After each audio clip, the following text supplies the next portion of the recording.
You raised your hand. After this gentleman spoke, Take you your used to turn. refresh the question. That's exactly the way in which we set it. How about you listen to what I have to say? No, how about you wait your You turn? want to Take open a free seat, speech, sir. We'll be right? with you after this gentleman sits down You on want to first. open free speech, right? No. Free speech. That I'm is here. allowing Take that everyone to turn. speak, not I'm just here. yourself. Take a seat, take this gentleman's Well. question, then we'll go to you. Sounds like you'll be second. I think that's pretty cool. Exactly. Cool. Second is fine. All right. Those of us, And then I'll be first, okay? those of us who favor free speech have the smartest, most articulate people on our side, as we can see. Yet, we have been on the losing side, both on college campuses regarding free speech and in the country regarding political power. Why? Very good point. Right, now we'll take this gentleman here. You did take a seat. I don't need a microphone, but thank you. So how do you expect to embody an identity you've never lived in? Now, Camille, as a black man, you have identified with being a black man for most of your life, but how do you de-racialize yourself when you've seen the numbers? You know that, I hope that you know, that in the state of New Jersey, black people make up about 12% of the population, yet there's a 12-to-1 ratio for blacks to whites in prisons. 35% Brian, of black people make up the prison system, but continue it. Brian, how do you really say that the left and the right are both equal, but Trumpism started out with Trump saying that all Mexicans are rapists and need to leave this country? So I'm not understanding how you want to disidentify us when our identities are what kind of make us now. Us being black men, we are targeted because of the color of our skin. We're not saying that our blackness has us share the same ideologies. We disagree now on politics and liberalism. I can tell, I've seen some of your interviews. Phenomenal speaker, but we differ greatly with our ideologies. And that's not because I'm black and you're white, we're both black men. How do we stand with this making college campuses unsafe spaces? How can any of you, how can anybody in this room truly be fine with becoming an unsafe space?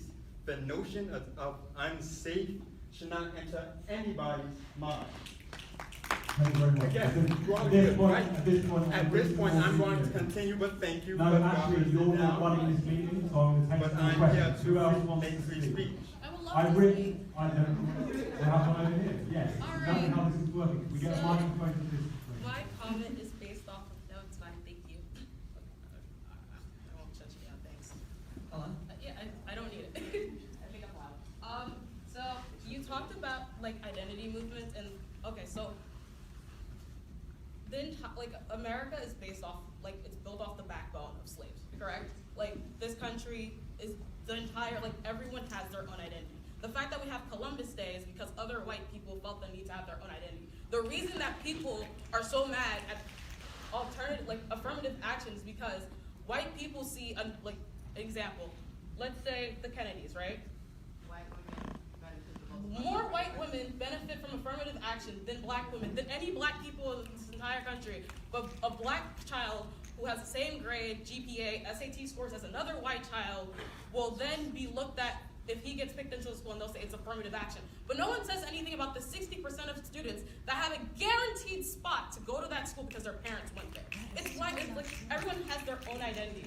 And the best way that people benefit from it is having other people as the other. When there's an other people benefit. So we can't sit here and pretend that like if we throw away all our identities, it'll make a difference. Like I'm Pentecostal, I'm Haitian, my parents are immigrants, but I still have to identify with the fact that I am a black woman living in America and I have certain privileges for the fact that like I am a straight black woman in America. I do not face the same consequences that cisgender women in this country face. I do not feel like the same pain that other people, like Muslim women in this country feel because I am Pentecostal. You have no right, if you are not a part of that religion, to look at someone else and tell them that they are oppressed. It is not your place to tell someone that they are in their own religion, that they are oppressed, especially when you don't believe in it. Thank you very much. Point well made. If there's no one else have any more? No, I do.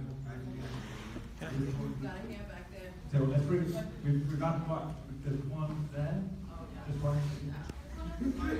Okay. Right. How come you say it's not about intersectionality or about identities when for certain people they don't have the privilege of just turning their identity off?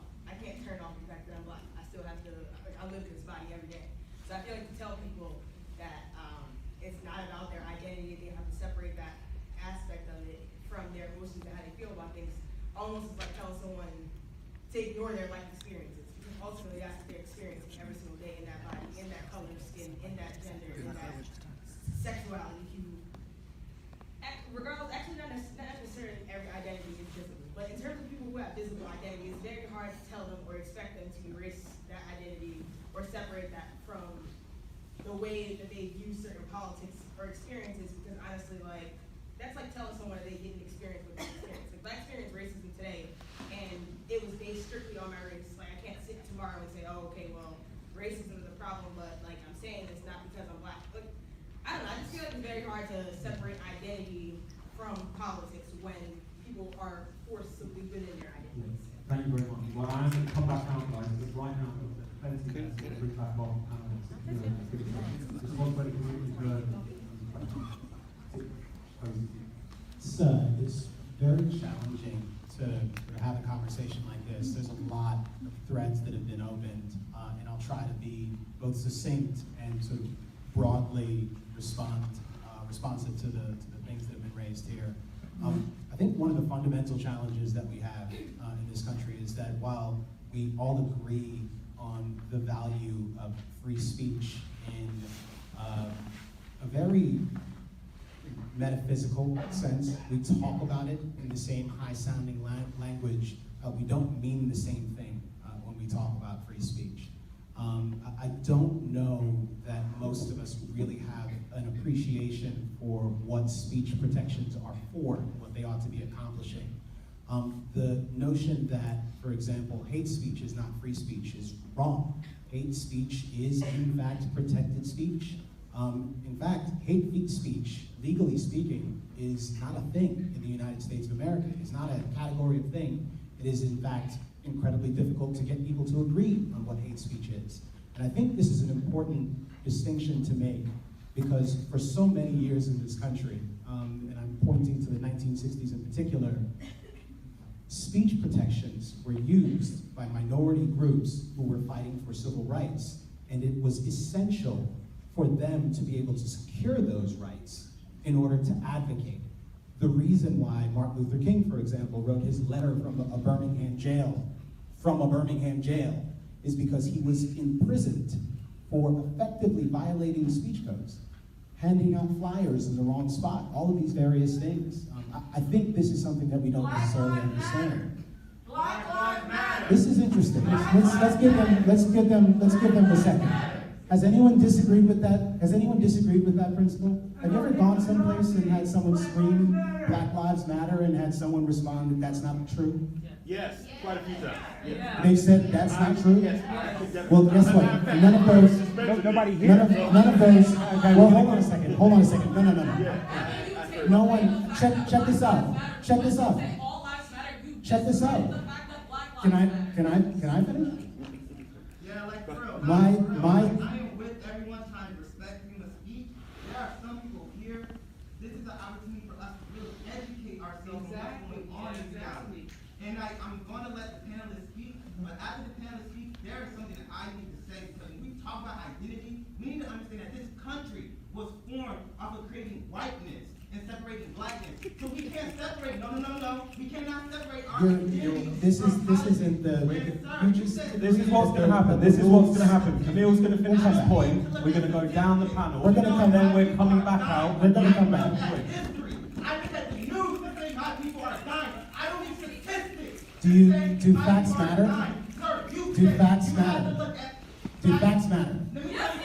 All right, hey, this is how this works. If people shout, no one. So we'll continue. Who controls the facts? It's the system. It's the institution. Don't tell me about facts. I don't need those facts. Okay. To tell me that I'm in the state of oppression because of the state.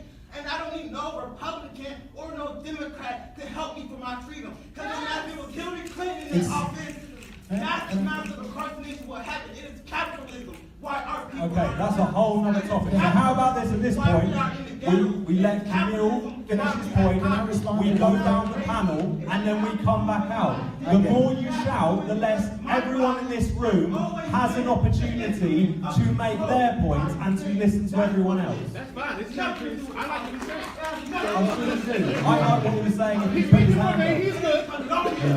That's what it is. Yeah. It's colonialism. It is the fact that you have one group of people control over another group of people. That's what it was. It has nothing to do with anything y'all saying up there. Right. Because what I heard was this constant thing of let's focus on the reaction that happened. Thank you, sir. I agree with that. I'm done. Thank you. Good. I do think,